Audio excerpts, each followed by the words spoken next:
I'm back from BlizzCon. I returned last night. Legacy of the Void was already posted, so I may have been up a little late. BlizzCon was amazing. Exhausting, but amazing. I was there for all of it, man. I saw basically every single match that went down at BlizzCon. Maybe I should have spent some more time, doing, meeting people. There's a lot of people I missed. Can I gush? Can I gush for a second, guys? I apologize. But it all sounds canned if I say it on Twitter. But maybe in person, in voice, it can come off as more legitimate. Because that's what it is. Like, you guys who met me at the bowling alley at our meetup Thursday night, the guys that said hello on the convention floor, the guys that sat around me, we had an A-move group for the finals. It was amazing. Like, you guys made that con for me. I don't know how to say it, that just doesn't sound cheesy, but it was so awesome to meet so many of you. I didn't expect it. You guys were so generous. It was so cool getting to meet so many of you all, getting recognized out on the show floor for, doing this sort of content, doing ITN, doing solo Q&A. It was touching. It was really a delight. I got to meet Greyfire. There's so many people. They're the Lane podcast guys. You guys were awesome. I got to meet Tom Merritt and Brian Ibbett for the first time in person.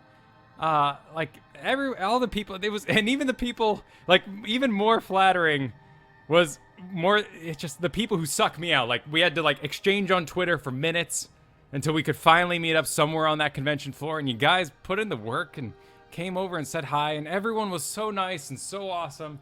And there were even those cool moments when, I know this is going maybe a little far, but there was those awesome moments when I'm standing in line to play the demo, and there's a guy and I give a laugh, give the Kyle laugh, and there's a guy who's whispering to his friend and pointing at me from inside his shoulder. It was really cool. So I'm done. All right, we'll move on from there. That was awesome. But I was also there for every esports game. So spoiler alert, guys, we're going to talk a little bit about those right now. I got to sit it went late that first night. It was till midnight, man. But those were some amazing games. Just amazing games. Check them out. Honestly, I fell in love with Braveheart. I was rooting against Tempo a little bit. A little bit. It was fun to see them fall. And maybe that's not the nicest thing to say. But I was there as a fan, right? I don't have to be very PC about it. I really enjoyed cheering for them, cheering for Braveheart as they put together their ragtag team and beat a rather egotistical yet, rather drama-filled Tempo Storm. It was an amazing set of games. Got to see Stitches. It was really cool. And then, of course, the playoffs. And the playoffs were awesome. I'm going to pull that up now. So, again, spoiler alert, we're going into, some spoiler territory here. But, we had these playoff games, and they were awesome. The first ones we got to talk about, of course, though, Misha and Dragonshire. Hipster glasses, right, guys? I did it. I called it. I called it before it was cool. Misha holding those points. Maybe, not used. In my, league, I'm able to be a bit more aggressive with Misha. She can take on more. And Misha didn't quite camp on those turn-ins like we did in those games last week. But real cool to see them bringing out that strategy on Dragonshire. Jaina picked everywhere. Oh my goodness. And then we had the Cursed Hollow game where we had DK picking a Chen of all things. But on the opposite side, Cloud9 picking Abathur, Tassadar, Leoric, Brightwing, and Murky. By the way, these are all listed over on teamliquid.net/heroes. Find this for yourself. They have all the VODs posted. Lots and lots of Sonya. Lots and lots of Tyrael, too. Tyrael not so much the second day, because he started getting banned out, surprisingly enough. But Tyrael, man, Sanctification doing some major work that entire weekend. Sanctification, of course, is other alt that has a rather small area now. It's been changed. but he makes everyone invincible, including himself, in that small area. And it lasts, you know, he can keep going. He can keep hitting things. And the main power of it was all the whiffs it caused. The blizzards that came down that did nothing. The area effects that would go off and just be completely denied. It was, you know, it was used to waste those abilities used against the team. And it really was a cool thing. You know, a couple times it didn't work out. We saw it used like we would expect it to be in our own Heroes Leagues. Tyrael's using it as an instant little cast to get themselves out of trouble, get themselves, you know, out of roots or stuns. And not that it would break those stuns, but allows them to get out with their invincibility and not get snagged by additional things on their way out. And those were, of course, a little wasted. We also saw, you know, his charge ability, his judgment used, but not so much just because all these teams were really tight. And the other thing it came down to was double tanks. Everywhere, double tanks.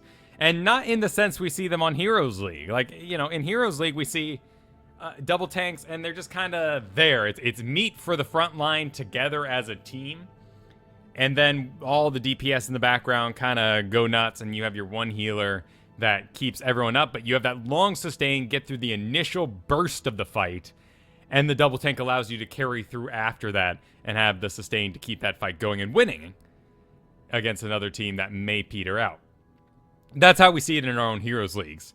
In the WC Finals and playoffs, double tank was used in a really strategic, more interesting way. My favorite one was it was Braveheart, and the way they used their double tanks on Sky Temple. They had their Tyrael go take the shrine, whereas their Muradin would then be out in front doing the actual tanking. So they worked it like as an objective. The second tank, one tank was for objectives, the other tank was for the team, almost in like a WoW style kind of team. And so while he was off taking care of objectives, you know, zoning, maybe, you know, grabbing that curse or whatever it may be, the rest of the team was together continuing to be a team. It was a lot like, you know, using a specialist in that sort of way. Very cool. Very cool. I wasn't expecting all of the Leoric picks that we saw. That was really surprising. In fact, let's talk about probably one of the most interesting games of the whole thing. And that is this Cursed Hollow that I briefly mentioned a little while ago with the Abathur, Tassadar, Leoric, Brightwing, and Murky. I loved all the production done by the casters. The stage was awesome. The lights were going. You know, whenever the temples would pop, there'd be like laser shooting across the things. I loved, you know, the dragon would come off and all the lights would turn red and fire would go across the screens. There's a lot of cool stuff for us in person. We all had our little banger sticks. I forget what they're called. People had cheerfuls, the signs holding up. But I feel like the casters misinterpreted this team. And mainly by using the phrase, wow, that unkillable team. And they said it over and over again. And I disagree.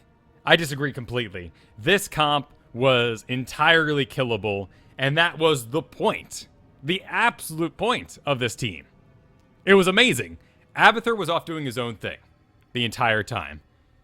And you had Brightwing to sort of supply the heals and the polymorphs against the enemy Sonya and Chen to block them down and stop them from sort of, you know, powering through. And you guys are right in the chat. Tassadar was unkillable. But that wasn't the point. The point of this team was to die. Leoric was meant to die, and that's what made him so cool this weekend. We stopped seeing him as maybe such a powerful lane clear since the nerf his way. We started not knowing where to apply Leoric outside of maybe against, you know, like Jaina's and Muradin's because of Drain Hope. He's a great anti-tank tank, but he was having trouble solo tanking. But when they used him in this professional scene, they wanted him to die. It was about him just dying all the time, frankly. Like, using his ghost to lead people away from the tributes and die there and be back faster than anything else could be. There was many times throughout this weekend where Leoric would die after, like in this Dragon Shower game, Leoric would die after Lich King on the other team had fallen. Arthas was dead. He had a minute-long cooldown. Leoric dies 15 seconds after that and still comes up 10 seconds before Arthas and on the battlefield so he doesn't have to walk. So the real power of Leoric was revealed to be his death, his trait. That made him so powerful. Then the background, you made this sort of super murky with the Tassadar shields, the stuff Brightwing could supply, of course, and the Abathur. It made him an amazing power. Ghost Vision, great. Payne brings that up in the chat. That's absolutely right. The vision that he was able to supply, too, while he was dead was phenomenal. Abathur was doing so much work. So really, this wasn't the unkillable team. The important part to take away from it was, one, this is a pro team and probably won't work at home. But two, they died so much and they distracted so much that either someone was able to get the objective while Leoric Murky died, or they pulled all the attention away and Abathur is what won them that game. And that was awesome to see. Now, that was the Cloud9 versus DK. It was incredible. It was great. I loved it. Navi versus Dignitas was a great time. I really enjoyed getting to see Diablo, but he wasn't very well utilized, I felt. Monk was a champion for Dignitas all weekend. I forget the player's name that picked him every time, but it was very cool to see him go. Bunch of things. Divine Palm. In fact, we even saw one instance of his seven-sided strike doing some amazing work when Johanna would get caught out by himself, or by herself in that case. Bakery, thank you. Yeah, but jeez. Those were some clutch Divine Palms. They were incredible. We're going to see a lot more Divine Palms over the weekend and the weeks to come. And then we got into these finals, and while on paper they are a steamroll, I can't even say it in seriousness. Like, these games were awesome. They were back and forth. Again, we saw Misha on Dragonshire. This map, she was a bit more with the group. You know, we didn't quite see that, you know, holding the point kind of system happen too much. Team Dignitas picking up Morales in that game, that first game as well on Dragonshire, and didn't work out for him. They went medevac. I guess there was a plan in the background that never really came to fruition. That Falstad was incredible. And then Cursed Hollow, again, you know, we have an Abathur. Doesn't quite work out for the team just because Falstad is everywhere. Sonya doing such amazing damage throughout the entire game.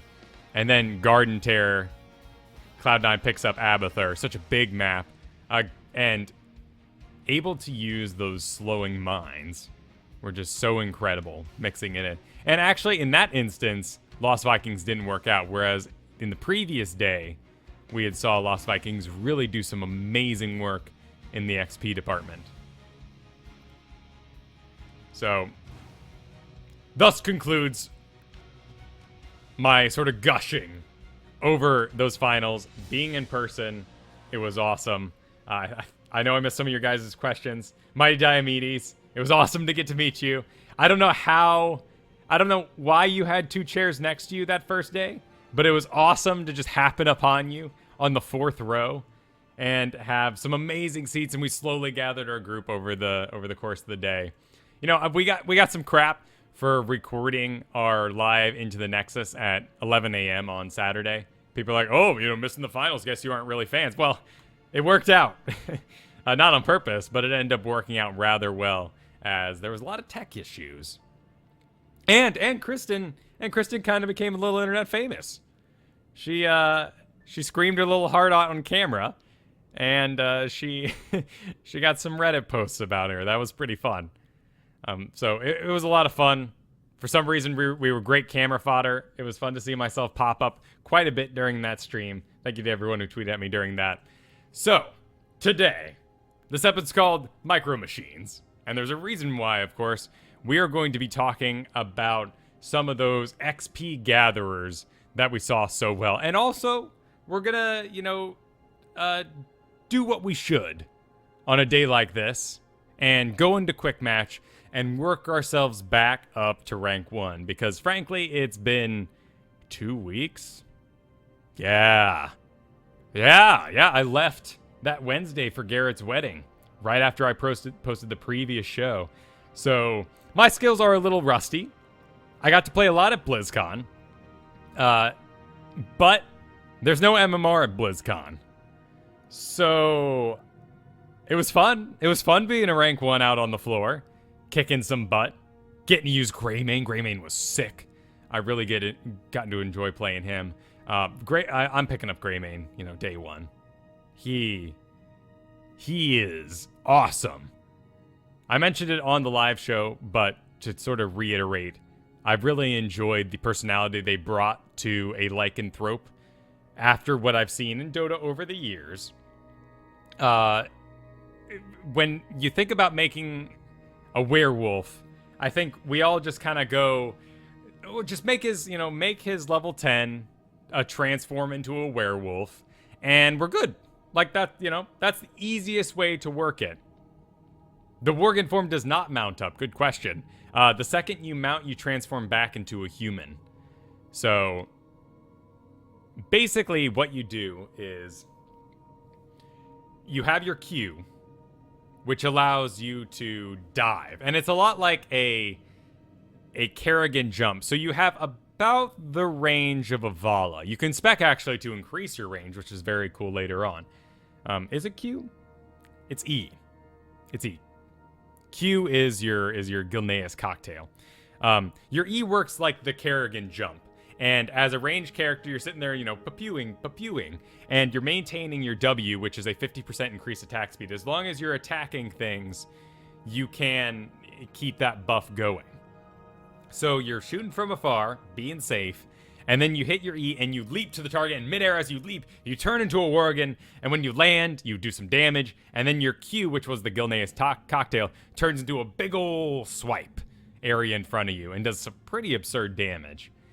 Then you have a 6-second cooldown until you can do disengage, which is on your E, and allows you to tumble backwards and become a human once again at range.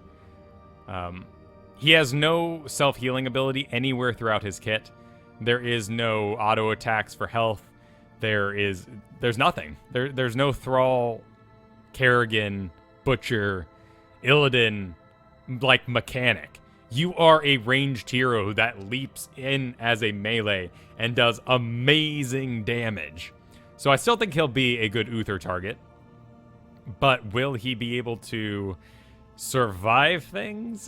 That's hard to say. That's hard to say. I know that it's not too bad if you're levels behind to stay a human. You could still do pretty good damage from afar. But if you are ahead, you can spend most of your time in Worgen form just destroying everybody. And it's awesome. So Greymane, I'm picking up day of. Lunara, the Dryad.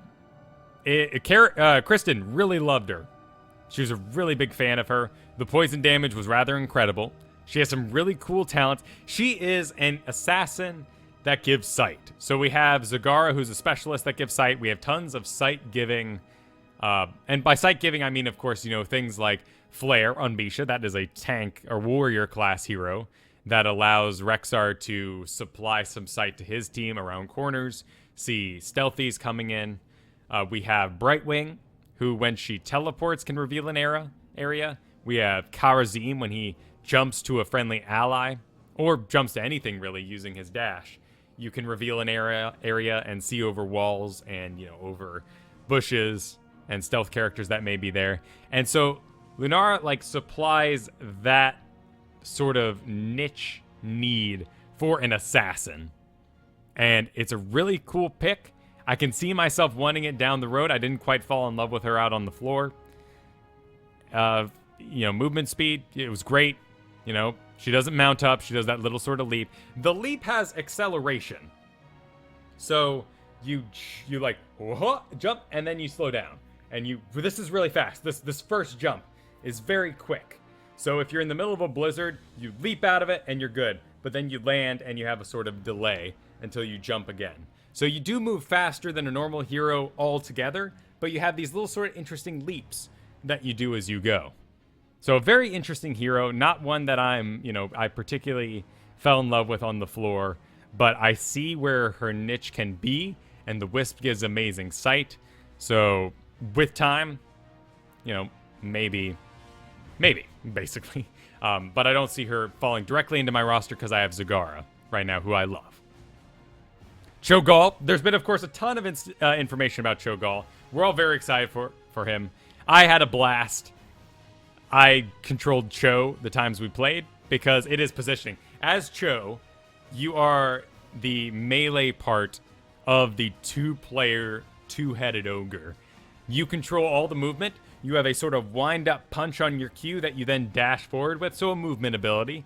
Your W is a flame strike around you, and if you hit enemies, you heal. So that, keeps up your tankiness, regenerates some health. And then your E, I'm completely spacing at the moment what his E is, so let's take a quick trip over to Heroes Nexus and see what that's about. As I've forgotten. Gosh, what was it? What was Cho'Gall? Where are you at, Cho'Gall? There we go. Oh, right, the Runic Bomb. Yeah, so you're sort of, your teamed up ability. I send out a bomb, it heads out, and Gall explodes the bomb. Now, there's a really cool talent I think we're all going to be taking, at least until something comes up better math-wise, that sends it out forward and brings it back. It was very cool. Does, bonus damage returning, of course, and that gives more instances for it to explode. Gall is basically a wizard turret attached to you. It's like having an Abathur that is as powerful as a full hero.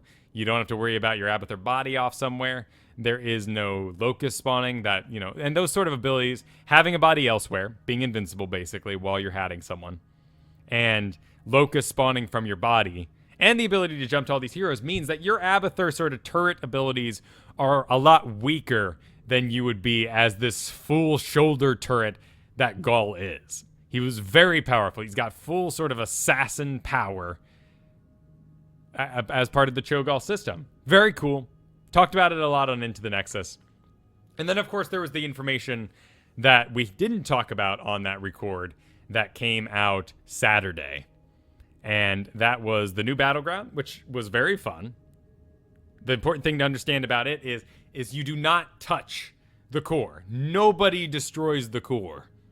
The core is destroyed by Blackheart's Bay style bomb objectives. And as you complete the objectives, those launch at the enemy core, and it is destroyed when you get to 41, I think was the number of those little bombs hitting it. So, a unique map. I really enjoyed it. There's a bit of hate for it just because it does break the system so much, but it was very cool. All right. And then we had the scaling test map announced to be an actual thing. And there's no real good way to get into it other than that we'll see, right? Scaling test map, it was posted several weeks ago. Feels like 2 months ago. And then just kind of forgotten about by us, the community. We tried it. It felt kind of wrong. Asmodan was really powerful all game. Those dunks really, really hurt. Rhaegar, the healer, suddenly felt as squishy as something like Brightwing, which was very jarring to have someone who it kind of works as a secondary tank suddenly become not as powerful, not as tanky, and that was a real bummer. But that is going through, and we're just going to have to see how it goes. I like the personality a lot of the characters have in game right now, but I can see why scaling everything more equally and making us have these level 20 baselines where all the characters are the power they are right now, but as we climb there, we have less sort of sweeping power. And that means that talent choices are really, really important. When you get to level 16 and you have that advantage, you are going to be more powerful than you are at level 16 versus a 14 right now. 14 and 16, let's say you're fighting. You have a 14, you're losing, you're the 14 team, level 14, and the enemy team is level 16. You're not going to feel as different in power on the scaling test map. Damage-wise, health pool-wise, it won't matter as much. But the talents, of course, will be the big thing that matters now. So it's probably good for, snowball mechanicking and all that sort of thing. Awesome. All right, let's get this thing going. That was a very long monologue about all the different things that was at BlizzCon. Of course, that's only Heroes of the Storm centric. I'm very excited about Legacy of the Void being out. I got to play some last night. It is awesome so far. Playing through on brutal. So I am kicking my butt a little bit And let's, as I'm not playing Legacy of the Void on stream right now. I am playing Heroes, but let's gear ourselves up for Legacy of the Void, which is micro-intensive. There is a lot of clicking going on the screen. As I mentioned midway through that last monologue, it's been about 2 weeks since I got to play Heroes outside of BlizzCon's environment, where there's no MMR. There's a lot of dudes on the enemy team. I feel bad. I feel bad now. I really do. Because I've played MOBA for 13 years now, I see blood in the water. When I saw an enemy, Sylvanas walk out, and she's attacking all the lane minions at maximum range, and when she's standing still, Sonya's that just walk into the enemy lane and just spin in the middle of everything and never move. I read that body language and I say, ooh, a noob, a tasty noob, a sweet treat for my levels. And I jumped him. And I destroyed as Greymane, Cho'Gall over the course of the weekend. So I was a little spoiled. I enjoyed having my skill set there, but I'm sure I ruined some games for other people, sadly. So in the spirit of that, let's not dive into ranked. Let's make sure we practice up, and I'm going to start here with Tassadar. So let's go ahead and queue up. Got my Master Skin Tassadar. Oh, no, I'm in training. All right. I wanted to test out something earlier. We'll get out of here. Whoops. Beginner AIs. Yeah, we don't need to start at that level. We can go into quick match. Basically, what we're going to do is play some Tassadar and talk about why he was so powerful during those playoffs. I destroyed some happiness. I did. I wasn't mean, I was GG noobs, can't play at BlizzCon. But, I did enjoy getting to hunt down some newer players. At any rate, what we're going to be doing... You dare come to... That's fine. We're getting out. We're going to play some Tassadar and talk about why he was so powerful. And it's not why many people think. Many people, believe that, of course, Tassadar has amazing, solo lane capabilities in the early game. He's got great escape. He's got an area effect. Force wall works well. Shields can contribute quite a bit of support. His sight reveals stealth units, which never really happened in those playoffs ever. But they're able to see over walls, help take, the objectives and all that sort of thing. But the real power, on top of everything I just said, that huge list of things that Tassadar brings to the table, the other thing he brings is like an off-tank. It's what works so well in that Brightwing, Leoric, Abathur, Tassadar, and, who am I forgetting? Abathur? Oh, Murky, of course. Murky game is he was able to make Murky into hey, we kind of have that comp right here, don't we? That's a real good comp for what we're about to talk about. But Tassadar dodges things. Skill shots go through him while he's ghosting. Blizzards come down and he ghosts out of them. And as you build up those piles of talents in the late game that allow you to continue to sustain, you can get extremely aggressive, more aggressive than other characters can.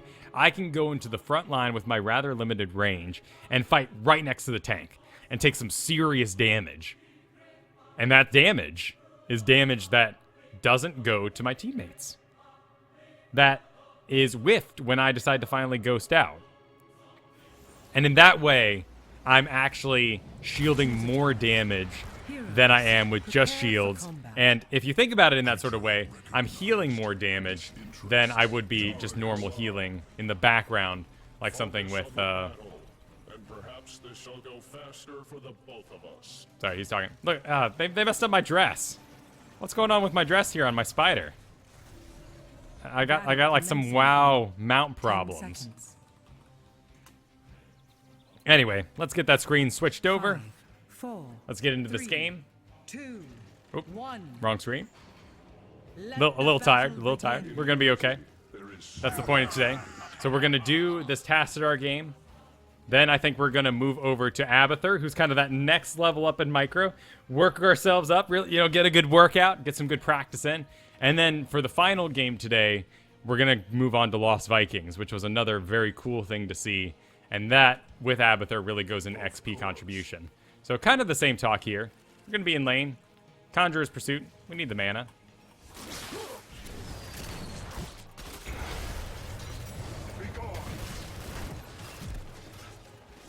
Now, it is important to note, too, that since the change to Tassadar, your shields are stronger when they're cast on other heroes. So I really don't want to cast it on myself. It's kind of like Tyrande. It's just not a good thing to be doing. Looks like I'm getting some love from this Abathur, too. I'll buy myself down here. I mean, they're okay on myself, but, not as strong with nothing else around. And that is allied heroes, so they're not any stronger either when I put them on buildings or lane minions. I'm not getting in there, but it looks like top is going to be pretty aggressive too. I don't know if we'll get in there either. I know what you mean, Newman. Reading the chat there. Like I said, today is not going to be an impressive display. We're going to do all right. But we ain't trying to impress anyone. Maybe we can impress this Rainer here, though. Maybe he didn't take hit me more. Alright, let's ghost our way out. We scared off the Rainer. Let's go and shield myself through the gas laser that's incoming. Get healed up. Now, I talked about stacking the talents. We're still not there yet. We're still not to the point where we are stacking any sort of talents to make that super absorby Tassadar. It's also important to note that when I ghost as Tassadar, Abathur loses his hat on me. I can be under no spell effects, including those of my allies. Yeah, see? Yeah, see, this Abathur's even bringing up what I'm talking about.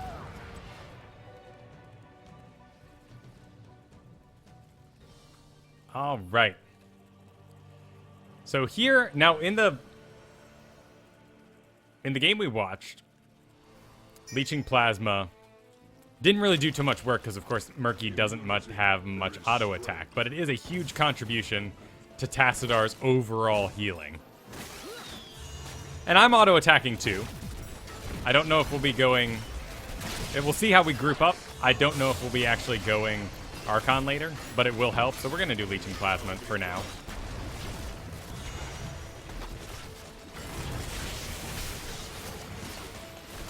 And we'll do our best to avoid ghosting when Abathur's hatting me.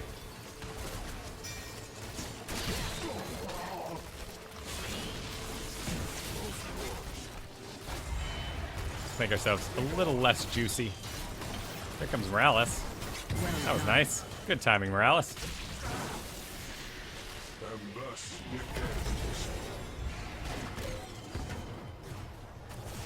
Remain vigilant.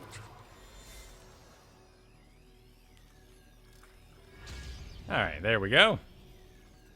Cool. Hold on to it. Clear this biz out. It is destined.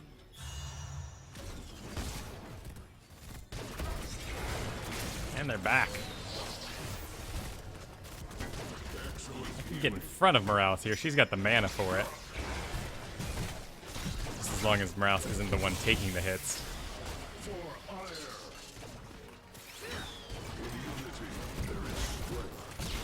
Oh, that was a good push. That was real good.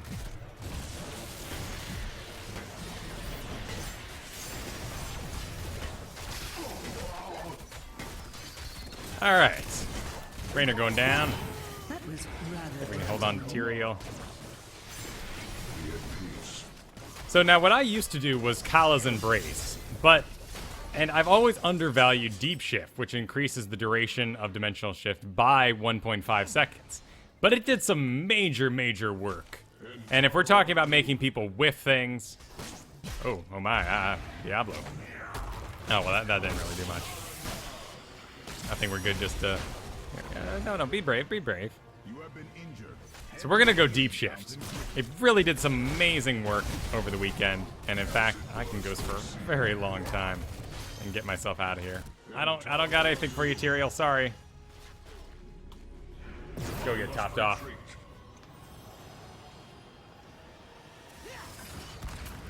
Right, Kala's Embrace does do quite a bit of healing. I do like it. No real point in taking the cooldown unless, of course, you're dealing with some major, heavy stealth. Healing ward can be okay if you have sort of point attacks that you're doing. And by that I mean, you know, defending on a Cursed Hollow. You know, grouping up as the solar support. But now we're by the Murky and we can get some stuff done. And those shields really increase his survivability and make him a pretty darn big force. Spread some more love on this Tyrael too.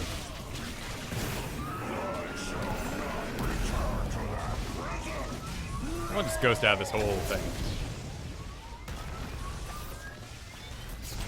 Of course we have to deal with the cooldown, but I mean, it's damage that was avoided.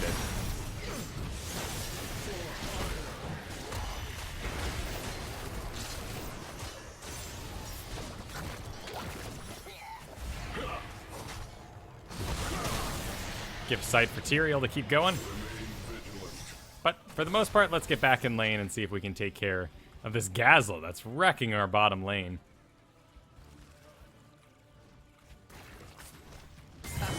Nice.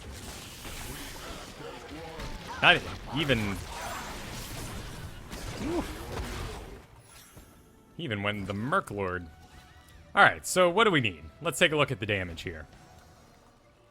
We're a bit low. Yeah, with Tyrael up top, we are way low. We are not going to combine quite like the pro team did.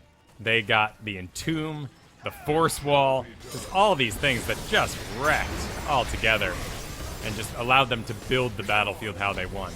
But we're not going to coordinate like that in a solo queue environment, so we are going to take Archon for the increased damage. Can someone touch that? Cool. Now, Archon doesn't increase my auto attack damage range at all. Of course, I attack and deal more damage. It feels lower to me because I was there for, you know, the nerf. So it's a bit of a bummer. But you know, we can just dodge all this. Stop Illidan from getting a target to dive too. Oh yeah, and here's Diablo being foolish. And we'll take him down, no problem. And here's Illidan being foolish. So we'll drop that on top of me. If he tries to jump over me, we can keep going. Dragon awaits, heroes. Free him and destroy your enemy. Killing spree. There we go. A little bit of surprise damage for the Diablo. I think he would have fallen anyway, but maybe that stopped Morales from getting dove. That sort of thing. It's like, still going. Stim, but as long as he's running, he's wasting it, so, you know. Oh, where are you off to, champ? Alright, you know, we're out of here. Yep, we're gonna run for it. Not a bad idea.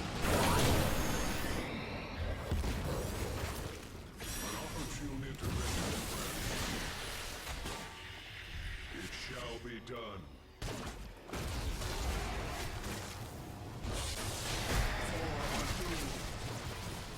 Let's get in between the enemy and the Morales. I still can ghost. Even if Diablo picks me up, I'm a great target, because boom. Just right through everything.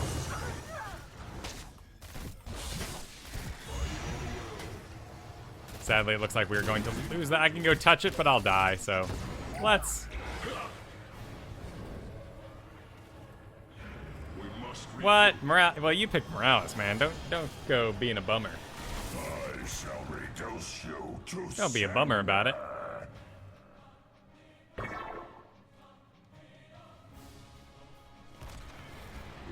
All right, we're all healed up. Looks like we got some biz going down to the bottom, but Dragon Knight needs our attention.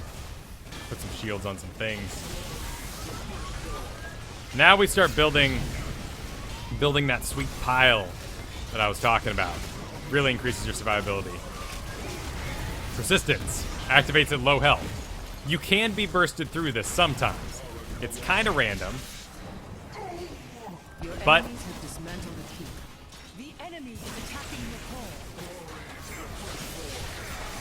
Blizz match. This is a great looking team. I don't know what they're talking about, but we haven't been coordinating.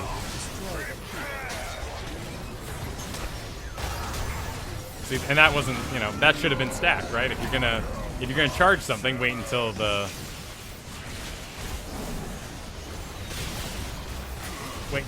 original stun is over.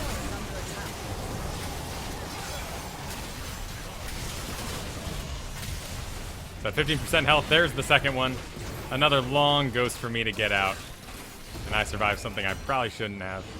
Don't know where medevac's off to, but we lost that one. No big deal. None are spared. Yeah, video was a little choppy. On my end, too. I think we're having some lag issues. Just in general. We'll see if we can fix those. Iron those out a bit. Let's see what we can do on my end. But it may have just been an odd connection. We may have been playing with some Australians or something that made the game a bit more laggy than normal. So it didn't quite work out for a victory. But if we continue to put the points in there, we're looking at something like this. So level 13, you get that persistence, so that you always know at 15% at health, you are going to get your phase shift. So you can continue to be aggressive through it all. That is really an important part, but you don't feel like you do a big jump in power when you get to 13. It feels a little lackluster until you can get your 16 talent, Dimensional Warp. Increase movement speed and gain health while using it. 50% movement speed and heal for 40 health. 40 health, this number right here, ignore it, right? Okay? Whenever you see these numbers, it's per science? Is that what it, per science. Per science? That's not a word. Is it? Am I wrong? Well, probably good we're addressing this so I can, so we can avoid emails in the future. Per science. Pre-science. It's pronounced like, all right, they're helping me out. They're helping me out here. Helping out a Prescience. You know what? Whatever. The second talent down, augment your E at level 13.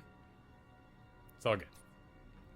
But then Dimensional Warp at level 16, where you gain this health. And this heal 40 is your level 1 version if you could get this at level 1. You don't actually heal for 40, you heal for a lot more health than that. And with the previous talents, those combine to give you that survivability that really kicks butt and makes Tassadar such a force. With the lag there, that was a bit rough. But onward and upwards, let's get in some Abathur. Now, Abathur, of course, in those games that we saw, did a lot more than just supply hats. The spec was rather wonky at times. We saw survival instincts because we were going to be pushing in the background the entire time at level 1. We saw that we got the slow, right? Global range. No, that wasn't it. Here it is. Movement speed slow. That allowed him to watch the areas around him and slow anything that would be coming in on him that might otherwise sneak up, kill him, or also deny areas for objectives. There was more than once when characters on the enemy team would have reached Cloud 9 at the point before they could capture the tribute, and they weren't able to get there in time. I don't know what link you were trying to throw out, man, but it's all good. The extra nets and charges, that's an interesting one. Yeah, I know it was one of these. I don't see why he would go ranged. He has the skills. Basically, the idea is there's no point in going ranged on any map, really. If you're going to take range, it'll be on, like, haunted mines so that you can put mines down in the mines without having to go down there. But you shouldn't Abathur on haunted mines anyway. It's going to happen in quick match, but really there isn't enough control over what paths people go through there anyhow. So you should just burrow to a new area, keep mobile, and lay mines around you in a large area, and not waste a talent taking something like this. I think you were right, it was the charges, but it's not only additional charges, it's that they reduce the cooldown on when those charges come back, refresh, so you can have more mines total over the course of the game. And I like the extra charges, because then if I'm hatting something for a long time, like he did with the Murky, when I come back, those charges will have built up instead of being wasted. So level 10, they went Ultimate Evolution. You didn't see Evolved Monstrosity in that, because it would have been too much of an investment. You would have seen the Monstrosity go out with those waves of Locusts and be destroyed along with the waves of Locusts. Plus, he had so many things to hat with the Murky and the Leoric. In fact, doubling up on Leoric gave them some real fighting power and throwdown power for some of those big, long engagements.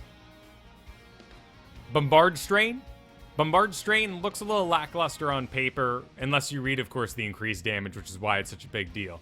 Long-range siege attacks, they do area effect damage to a certain degree because they work just like catapults. It flies up in the air and lands where it was originally heading.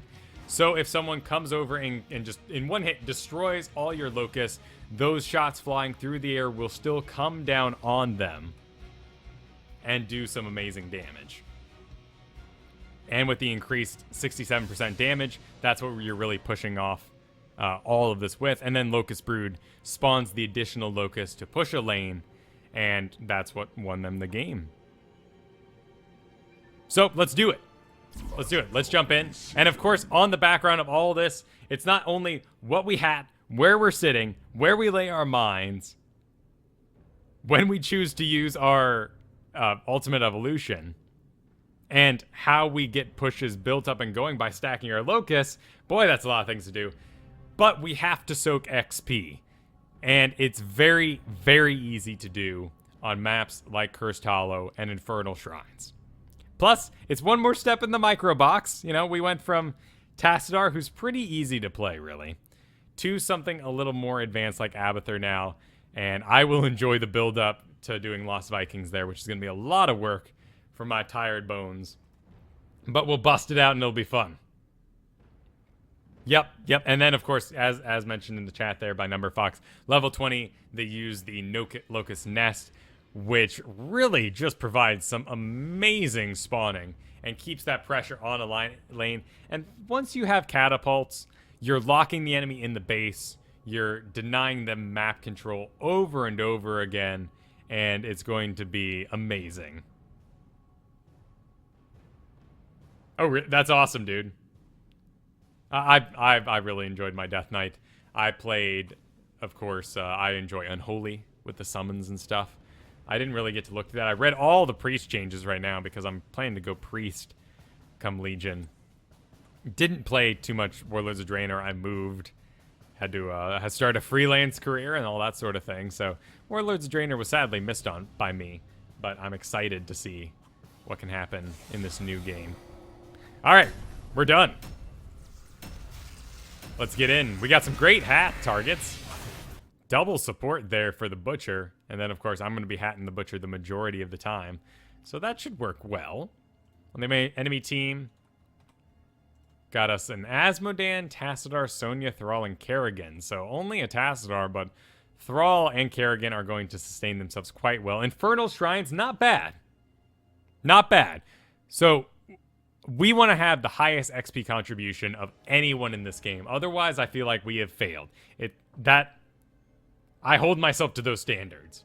If I'm playing Abathur and I don't have highest XP contribution by the end, I have failed in my job. And it's one of the prime macro things. And you'll see as I move around this map how when the objectives pop, that's when I can get really aggressive. In those games with Cloud9, actually all the Abathurs, basically throughout the playoffs, you probably saw them hat someone mid lane, completely exposed, and that's because their map awareness is so great that they didn't really worry about it. Looks like we got rid of some of that jumping, but a little bit of lag to start off with here. May just be a bit of a laggy day. Either way, my brain's lagging, so it's all good.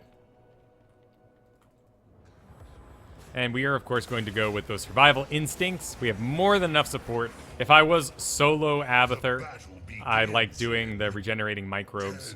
Or regenerative microbes. It really does give that little bit of healing. that sometimes we need. Let's kill the... Let the battle begin. Alright, and, solo lane Malfurion. That shouldn't be happening. Let's get that Malfurion to hang out with the Nazeebo, probably. Wow, what a team comp. What am I most excited about from my travels for BlizzCon? I'm really excited about arena mode. It's not something I mentioned during my big monologue, but it's a big deal to me. It's gonna invite new players in. Right now, you know, the game can get a little prohibitively expensive if you're looking at gold costs for everything, because, well, we've been at this for a bit. You know, I've built up X number of players from playing so much. If someone wants to get in today, there's a lot they have to do in order to catch up to, you know, someone in my position. This top lane, it looks a little open. Let's see if we can get my body in somewhere a bit more aggressive to soak some XP. I'm not expecting Asmodan to just, you know, kind of destroy me real quick.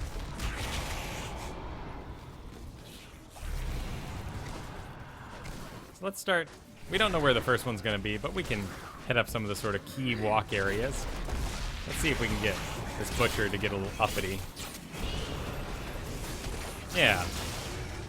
Shield usually means that they're a bit more confident. Not enough, but he lived. Let's make sure a ball doesn't... No, don't... Walking right in this lane, that's just prime to get smacked by an Asmodan ball. We're gonna get him out, but...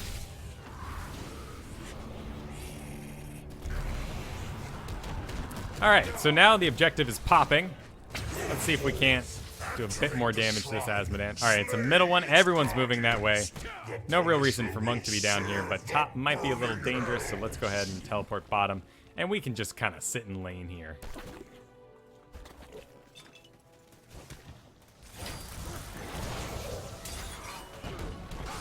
And while my body is soaking this lane, we can soak this top lane. Help push it out.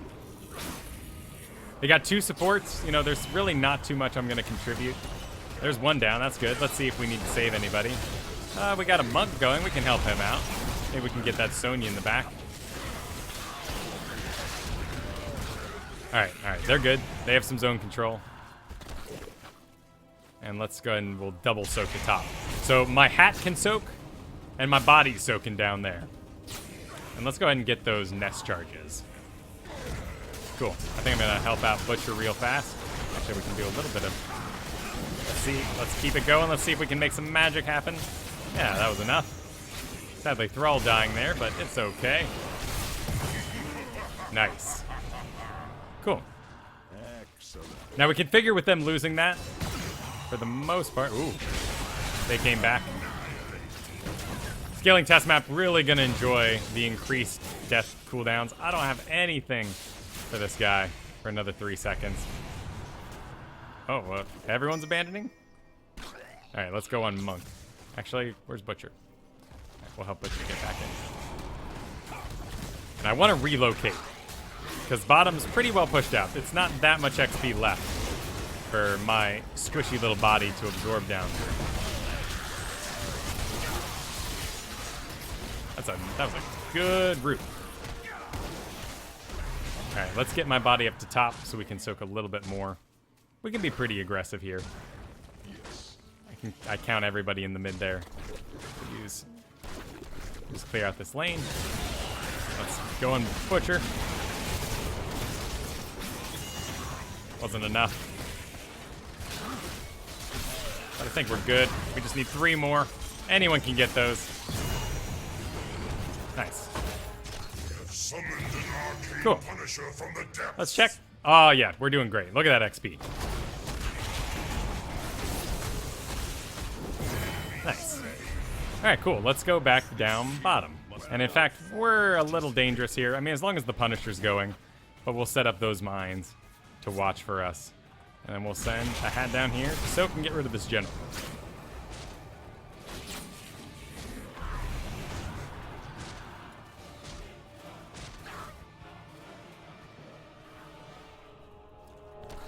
But yes, I'm very excited for the arena to invite new players. They're getting rid of the talent locking, which is great with arena, because really the only purpose of talent locking is so that players get to learn how heroes move before they have to make more crucial and more complex decisions. I'm doing this because I'm just trying to make sure that anything that comes from me, I see it coming. Coming from this direction, I'm not too worried because, of course, they'll have to walk through this lane. We're going to do slows. That'll give me even more time to see them coming. Let's see if we can't encourage this monk to help out his butcher buddy.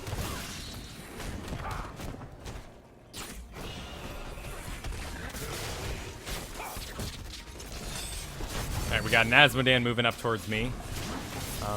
I'm out of soak range as well, so there's really no point in me hanging out down there. Let's see. Might as well, we'll load up the lane.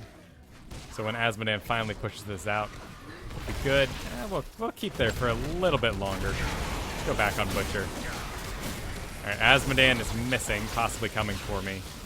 Yep, there he is. Cool, let's go join this lane.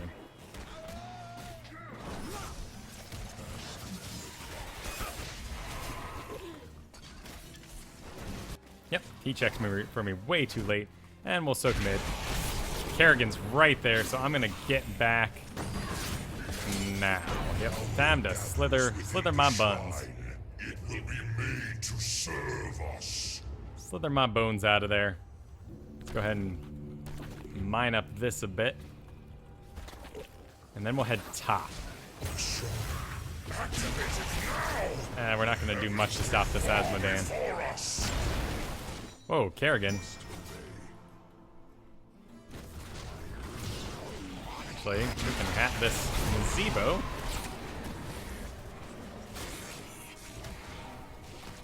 Got another one in you, Captain? Nope.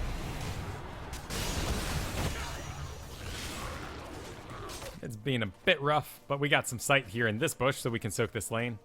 We need an Azebo. He does not need to be top. I can soak both of these here.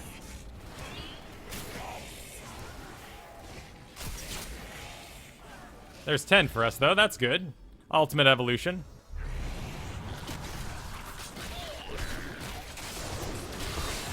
They're at 30. Oof. I guess we're just going to let it go. All right. All right, Zeebs. This should cause some chaos.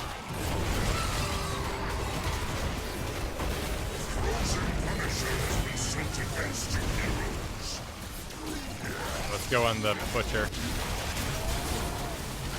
I mean, we're not buffing him. We didn't go the spec, but still, we're contributing the shield to him, so that's good.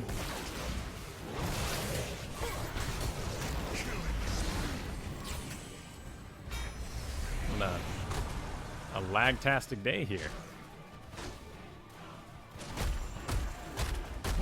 Well, let's see if we can save Nazebo. Give him a little bit of love.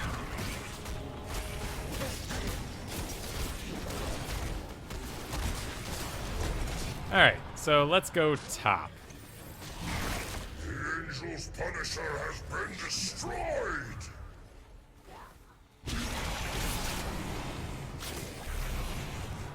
Oh, great. That's good. It's already back. Let's set up that site again. A nice little... just to make sure nobody comes and surprises me. This looks good here. Let's go on Butcher again. Alright, they took top, but looks like they're all distracted mid. So let's go on Butcher.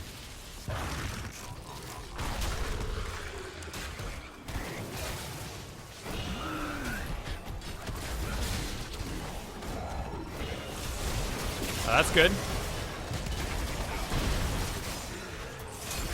Nothing else we're adding to the chaos.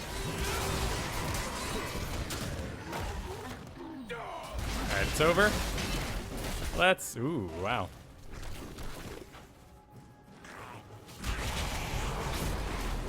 This is a bit of a problem. Oh no, the dog! The dog is well positioned. I think I can keep this baby alive. Come on, General. Alright, General's down. Without the increased range, though, I don't think I can even take out this guy. So we'll have to wait on the mines. Here comes Butcher. It's a middle. So let's go. Oop, no, that's a Sonya. That's a Sonya. We don't want to go down there quite yet. There's 13. Let's go ahead and grab that ranged attack for increased damage. Let's set up... I still got some pretty good zone. So I'll see him coming. Let's go ahead and just mine up their escape. And we need damage, I'm sure, so let's go Butcher.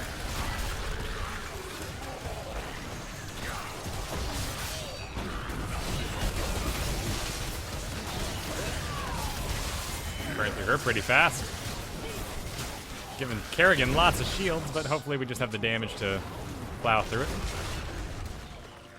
Nazmodan, but no time life for it. Right, let's get ourselves bottom. And I'll be even further away from the mayhem, and we can help clear out this general that's really going to wreck our forces. And then we'll go soak top. And we still got, you know, still got a Locust there from our previous engagement.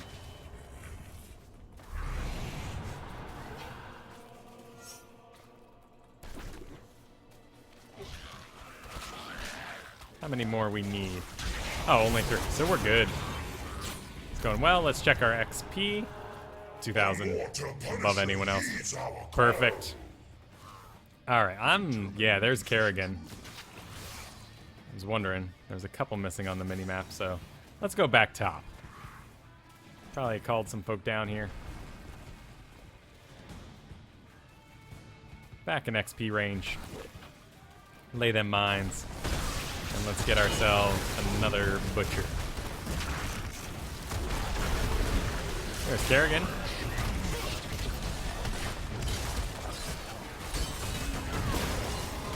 Doesn't really matter what I get. Just causing chaos.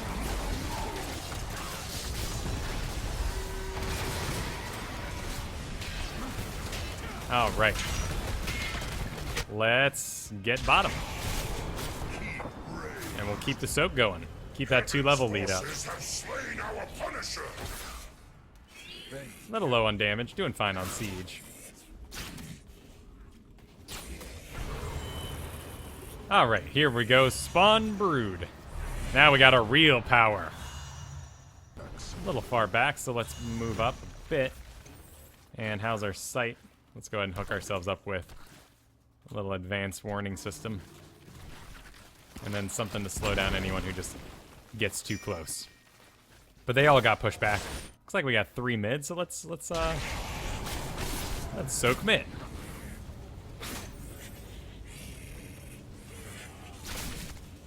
And honestly, when I'm playing Abathur, people always joke that I'm, you know, being real loud on chat and on mic, because I just spam Q and W. I need to be a little more careful with Spike Burst, but I just like spamming the buttons. Let's see, we'll leave a mine right where we are, in case someone comes through that bush, but Tassadar's a little far back at the moment. So we'll just keep the soak going. I'm not too worried about Tassadar just showing up and destroying me. All right, there he is. He is slowed. Actually, we can help Monk. Oh, you messed up. That's a good shift, though. There we go, nice. Look at the nice. Sonya. We still got mines if they go for us, so we'll keep on this. And look at that. Look at the Locust damage just raining down. It's so huge. Okay, we can keep an eye on this, too, with some mines. All right, so it's bottom, so I really don't want to change lanes here. It's a little too easy for them to just jump to the side, but I've also cost a lot of attention my way up here. So we'll do it again. I think we're okay. Plus we can help get this fort.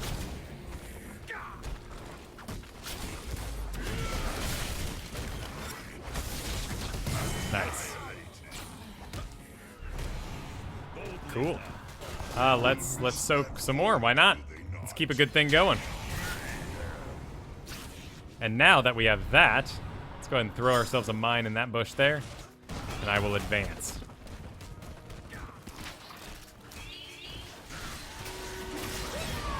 Alright, now...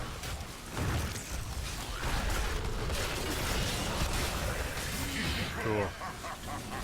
Good timing.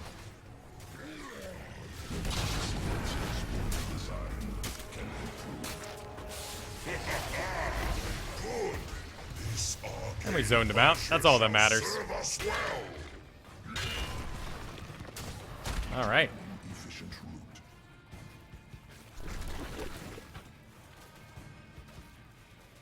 Bit off on those mines, but no big deal. Go and pump out another wave of locusts. And, well, I'm still in range to get this XP. So let's see what else we can even do. We're running out of places.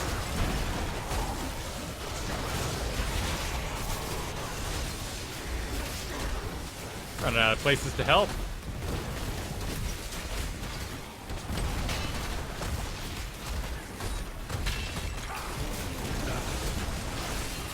And there's level 20. All right, now we get even more aggressive. So I'm going to place that here. That's about as sneaky as it ever gets with those. You can only have one, and it will refresh before... It lasts forever, basically. And if it refreshes, that means you relocate the nest. So I kind of want to place it aggressively because it can actually die every 40 seconds. And then I can just relocate it. It's really not a big deal if my locusts die. And we'll do a little bit of zone for myself. And we'll even give one right next to it so if someone does walk up. But I think we're done.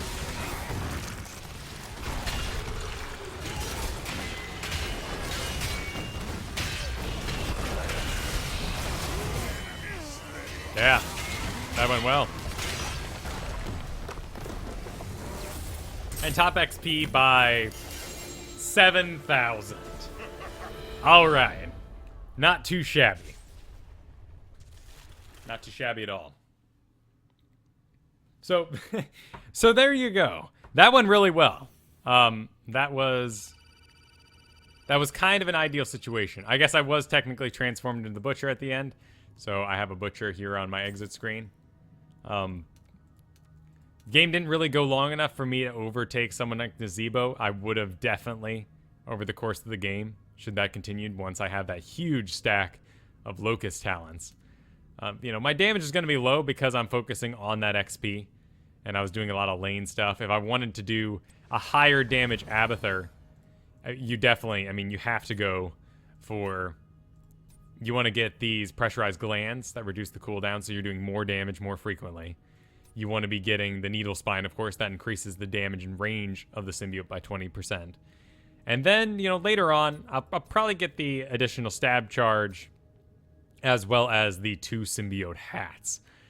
But, I mean, you really saw how this vile nest, along with the prolific dispersal, allowed me to create very strong zones around myself of mines, even to a ridiculous degree. I probably shouldn't have had that many mines located in such a tight area around myself.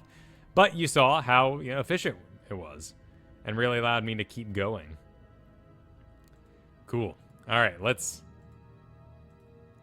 do our last game today. It's a little short of a solo Q&A, but, you know, seem to be having some computer problems. Not sure what the lagging game is about today. A little stuttery. But also, I'm pooped, as I mentioned. So let's dive right in and let's do... All right, let's do some Lost Vikings. Same sort of idea. Actually, let's see if... did I miss any questions? Feel free to repost any questions during there. When going against Asmo, yeah, try to counter any generals he has. Yep. I agree with your statement. If it was a question, then yes, we need to destroy the generals. We're all looking forward to Gul'dan. I'm glad that they were like, he's coming. It's no big deal. Zeltalk, good to see you, man. Glad you could make the show, the live show. And so Lost Vikings. So over the course of the weekend, we saw Lost Vikings used, I think, a total of 3 times. I remember 2 specifically, one that didn't really work out at all, but the first one on the first day was really cool. And it was an XP lead for basically the entire game for them. And he did the full 3 split Vikings. Now, there are some ways, if you're trying this at home, that you can make this easier on yourself. And we're going to do that sort of build. We're, of course, going to take the majority of the abilities that allow us to have, like, things like Spin to Win. Does a lot of damage. Norse Force can also be a survivability pick. It's a great choice here at level 7. If you're feeling ahead, you can Spin to Win for more lane clear. And if you're feeling behind, Norse Force can give you the shields to keep something like Lost Vikings going. Before Abathur, I played Tassadar to just kind of get warmed up. So make this choice here for yourself, depending on where you are on your map. But we're going to do the make everything simple on ourselves build, and we're going to use Eric, much like we did our Abathur body in that last game. So Eric, I'm going to take the stealth. It's not the best talent here, but we're making things easier on ourselves from a micro position. We're going to be allowed to put him in a bush or even mid lane when no one's around to see him stealth in the first place, and just to soak XP from there. Where will we end up this time? Then we're going to go Balog's attacks heal himself. Again, not the best talent here, but it allows us to give Balog some push power that just lets him go. We're just going to kind of ignore Balog. The majority of our micro will be on Olaf, actually, because he is sort of an off-tank kind of character when we can put a lot of attention into him. Most likely Longboat Raid. Play it again. Only works when our team is really in on the deal. Much like that, you know, Murky, Leoric, blah, blah, you know, Tassadar kind of combo. Leoric, Murky were meant to die there so that the rest of the team could gather around the objectives. They could be drawn away from the Abathur. If I go play again, I'm expecting my team to be cool with me dying a lot because I'm going to be pushing towers in the background while they work as a nice group of 4 and do as much damage as they can. But like Viking Longboat is the way we contribute, I think, the most to team fights in a solo queue environment. Jump also really helps us avoid a lot of snag snares. As long as one Viking is not stunned to jump, all will jump and break anything that they have and gain that invulnerability. So it gets you out of a lot of trouble. And then the rest of it's pretty simple. So we got ourselves, oh wow, a decent looking team here. If I was this Artanis, I'd be pretty excited. And Cursed Hollow is a good map for it, because that is plenty of area for us to take advantage of Lost Vikings split.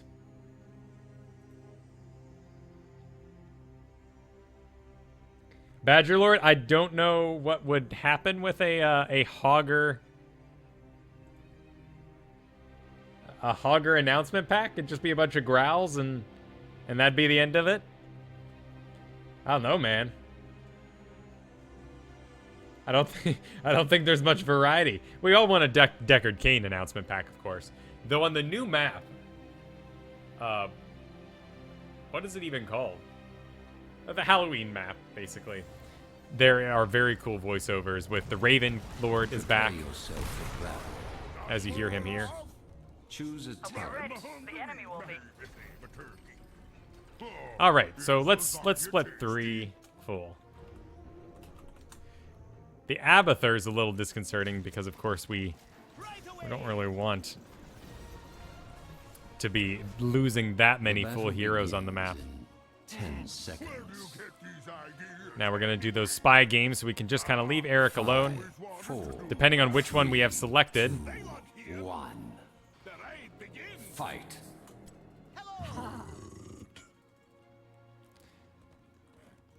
Whatever Viking we have selected is the one our spacebar works for. So what I do is I click the number I want. If I want Olaf, I'm down there now. This might not go the way we think it will. Let's go ahead and get Eric in position. Eric has rather high damage. So we can... Whoop, there's a Diablo. Wait, where am I going? Oh, So we can use him as sort of a last-minute cleanup if we put him in a more aggressive position. Let's go ahead and get everyone else on the move here. We can sort of blindly throw Balog in lane. All right, cool. We're good. We're good. Yeah, let's go ahead and put him there. Using the shift command. So shift, I can do shift, and then once he goes somewhere, he chains his movement or his commands that I've given him. okay, let's go. All right, while he gets healed up, we'll peg this Diablo a little bit, but we're in range of XP.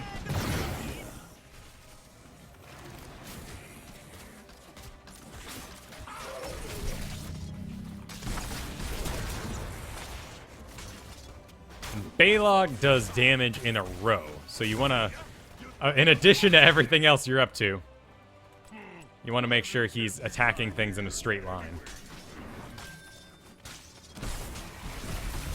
Of course you need me. Now, once we're in tower range here, I think we can just be free. Pay for that. This might not go the way we think it will. This hammer is going to be a bit of an issue.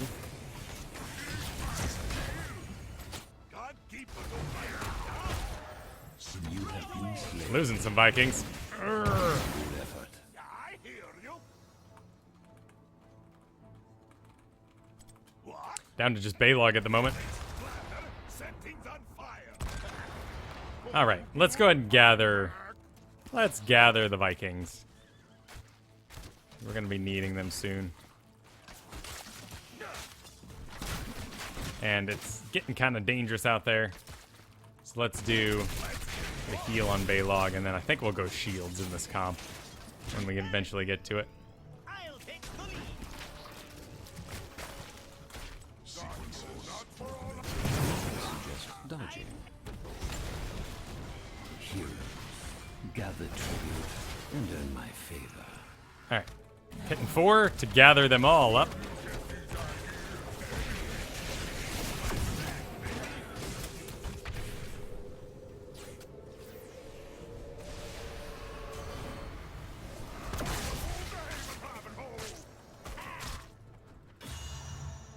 Abathur died. That's no good.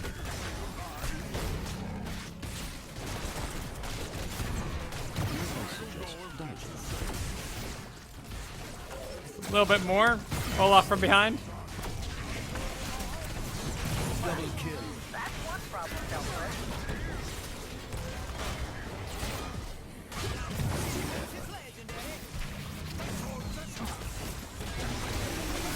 Go ahead and put a shift command so that as they spawn, they all get up here.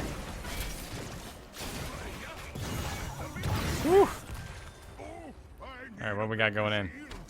I think we can delay.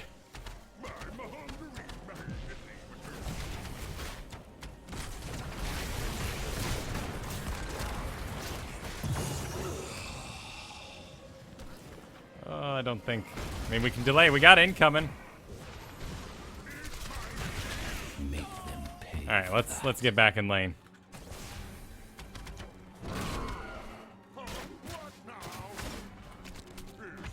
Tough to do our thing with an Abathur on the field. My persistence is legendary.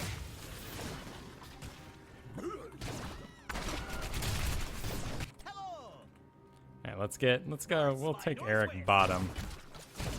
Got a Morales here to take care of. So let's team up. Cool, here we go. We're doing Norse Force. Damage is a little high.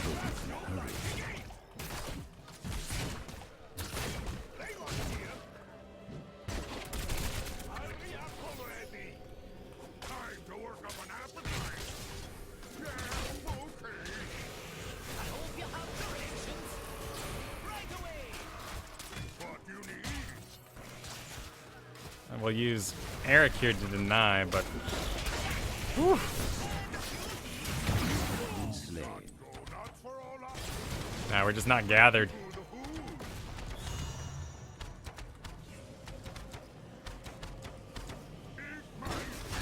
Yeah, Artanis is a lot of our power, so we gotta let it go.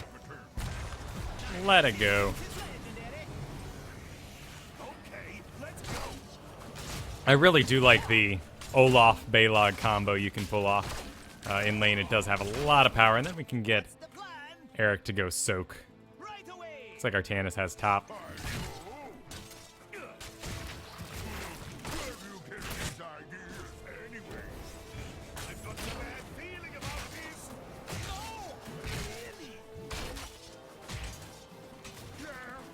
See damage. You had best hurry. Alright, what do we got? 9. Oof. Kind of a dangerous moment.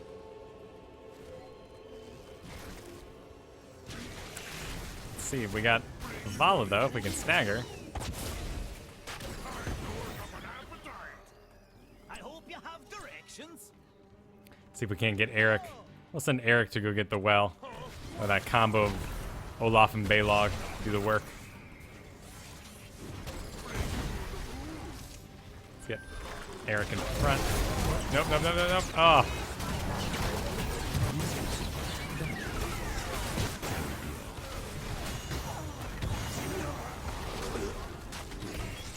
Bit of a surprise moment there. Level 10's coming down rough on us. This? A hero has left the battle.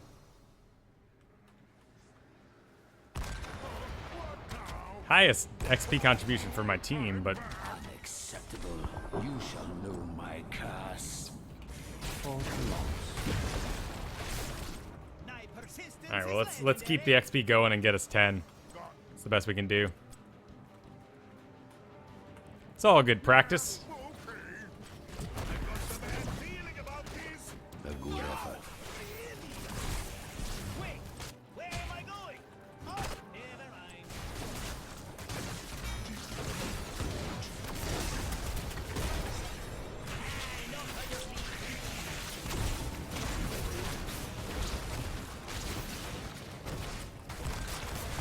All right, we'll do some longboat. Now, longboat's tough because we have to have all the Vikings together. And when you're trying to do this, you know, split soak thing, it doesn't always work out.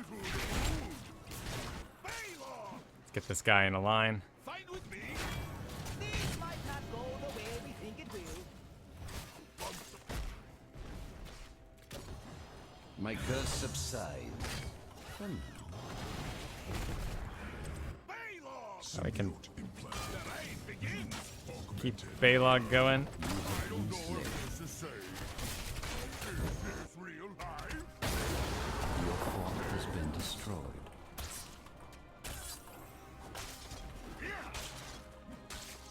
What do Oh, you need? all right. Well, at least we're soaking, right? 3 levels down. My swords are sharp. Oh, Artanis left. Yeah, okay. My persistence is legendary. Of course you need me. Let's see. What now? Probably best if we just leave. I don't know. They're missing at the moment, which is why I'm pulling back. I'm Eric. Send Olaf top, but guessing they're taking a boss. Not too much we can do about it. So let's keep the soaking going. Right away. I don't know if this is safe. Just like making those cheese. Is this real life?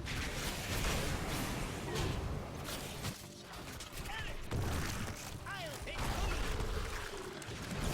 You have been slain.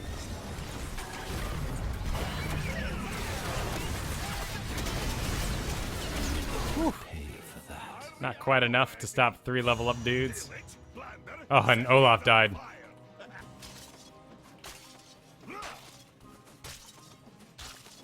Freya, you'd better be watching this.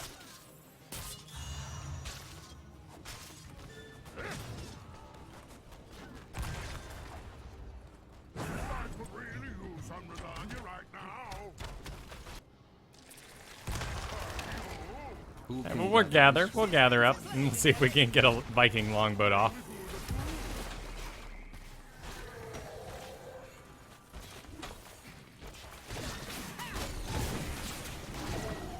It's just quick match. Yeah, we'll jump. And hey, I mean we're contributing almost as XP as the enemy, which isn't hard to do, fast to fury. but it's something. Village, Blander, set things on fire. And we'll keep these 2 dudes together. This might not go the way we think it will. Is this real life?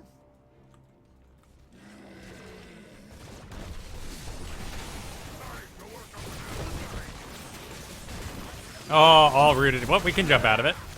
It's just a root.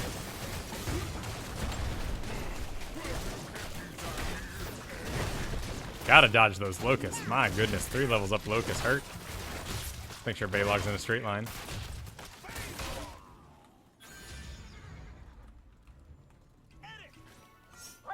I hope you have directions. Cool, we'll keep this sort of almost a full hero going. You need to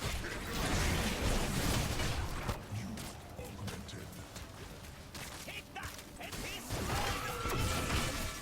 Got incoming bottom. Looks like a good opportunity for a Viking longboat, so we'll use our not mount up power to increase everybody's speed. this might not go the way we think it will. You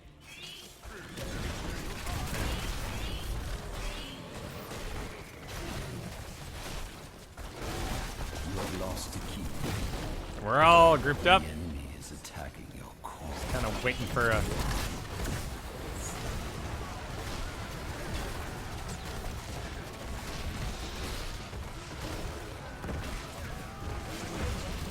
Oh, right into the thing. We can jump, we can jump. All right, hey, that's pretty good. Wow. Jump saving lives.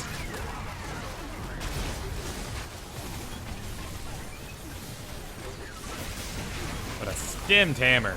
Woo. Oh, Abath, like, if you're Abather in this game, and you have a bad comp, what better time to practice, you know? There is no better time. Focus up, get your XP, compete with the Lost Vikings, you know? Yeah. So, XP was good, siege damage was okay, hero damage was real low, that's to be expected. I ended where I wanted to, right? It's same if we lost that Abather game. I contributed XP. 4 deaths, a little rough, but no more than a computer Artanis gave, I guess. So, not a big deal. A bit rough. Yeah, Vikings did get nerfed. I do like that you have to make a choice between spin to win and shield. It's a lot more dynamic. Having all 3 abilities was just required. Not taking advantage of free abilities that cost no mana was not a choice. I think they could do more to vary it. I would love to see the passives increased so that you have to make a choice between an active and a passive. I like doing full passive builds just because each character kind of has their own flavor between Olaf, Balog, and Eric. But it happened. And it still has an amazing win rate because those who play Lost Vikings are often really, really good at this game. Cool. Well, that's where I'm going to end today.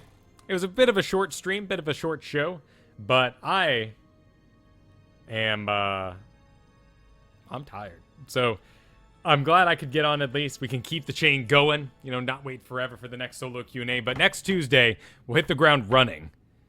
And we'll pick this up back in ranked after we've gotten some practice. That was some decent practice, you know. Got some micro in, push some buttons. Getting back into it. And then, so let's see. That'll be next Tuesday. We'll have that. There will be some Overwatch streams over the course of the week. I look forward to those. I'm loving Diva. She's very cool. Kind of get stuck outside your suit for a little too long. But, you know, you can just die and come back, I guess. Still loving Sumatra. I need to just learn how to say her name. Absolutely. Take the time, memorize that. But I love Crystal Tech Lady. She's definitely my favorite over there. Before I go, I got an email quite a while ago that I want to thank a writer for. Of course, you can send emails over to soloqacast@gmail.com. That is also where I take submitted replays for those eventual replay analysis episodes. There will be one next Friday. So, on the 17th, Cho'Gall is going to enter the game. That leaves us 3 days for you all to send me your replays. I'll, of course, talk about it next week. There will be announcements. There'll be Twitters. But if you want to make that replay analysis episode that happens next Friday, send those over to soloqnacast@gmail.com as of Tuesday. If you send them today, they will not work as of the patch Tuesday. So, on Tuesday, build up your replays, send those over to me for Thursday, and then Friday we'll do some solo Q&A replay analysis there. But anyway, I just wanted to read a quick email I got. It was from... Oh, goodness, who was this from? Let's see. This was from Josh. And Josh said, so I've been trying to get my son, 7-year-old, to watch Ohio State football with me with some intent on his part to no avail for the past season or two. Family traditions. Tonight, he caught me watching your latest solo Q&A, and we sat together and talked about what was going on in the matches for 2 hours straight, and he was totally into it. It was a golden moment for me as a dad. Thank you for that, Josh. I just want to make sure I read that here because that was touching. I love that I was able to contribute to your son and you enjoying this game. That's awesome. And of course, with something like Cho'Gall coming down the pipeline and Arena, it'll be even easier for us to get our friends and family into this game. So I really look forward to that. So thank you. I will see you all next week, Tuesday. I apologize for the tiredness. I apologize for my gushing at the top of the episode. But I had a wonderful time at BlizzCon. I will see you all later in the week. Take care.